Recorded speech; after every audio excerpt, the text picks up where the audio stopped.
Karthik sir வந்து 2 நாள் இந்த இன்டர்வியூக்காக இன்டர்வியூக்காக 2 நாளைக்கு முன்னாடி வந்து எல்லாருமே எப்படி இன்டர்வியூனா எப்படி இருக்கும், அதை எப்படி ஃபேஸ் பண்ணலாம், உங்கள் பாடி லாங்குவேஜ் எப்படி இருக்கணும், உங்களோட லைஃபோட மோட்டிவேஷன் கொடுக்கணும் அப்படின்றத பற்றி ஒரு நாள் கிளாஸ் எடுத்தாங்க.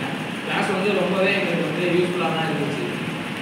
சார் நடத்தினது எல்லாமே வந்து எப்படி சொல்கிறோன்னா ரொம்ப ஒரு மோட்டிவேஷனாகவே இருந்துச்சு. அவர் எறும்பை வச்சு எறும்பு வந்து இப்போ ஒரு எறும்பு அதுக்கான அதோட சாப்பாட்டை அதோட சாப்பாட்டை அதை எடுத்துக்க போது தான் அதுக்கான தடையெல்லாம் என்னென்ன இருக்குது, அந்த எறும்பு அந்த தடையெல்லாம் எப்படி ஃபேஸ் பண்ணுது அப்படின்றத பற்றி சொன்னார். அது வந்து எனக்கு ரொம்ப ஒரு மோட்டிவேஷனாக இருந்துச்சு. ஒரு சின்ன எறும்பால் எவ்வளோ செய்ய முடியாது அப்படின்னா நம்ம ஒரு மனுஷன், நமக்கான தேவையை நம்ம தான் செஞ்சுக்கணும். அதுக்கான கடை என்ன வந்தாலும் அதை நம்ம தான் எதிர்கொள்ளணும். அதை பார்த்து பயந்து முன்னாடி வச்ச கடை என்றைக்குமே பின்னாடி வைக்கக்கூடாது அப்படின்ற ஒரு மோட்டிவேஷன் வந்து சார் எங்களுக்கு கொடுத்தாங்க.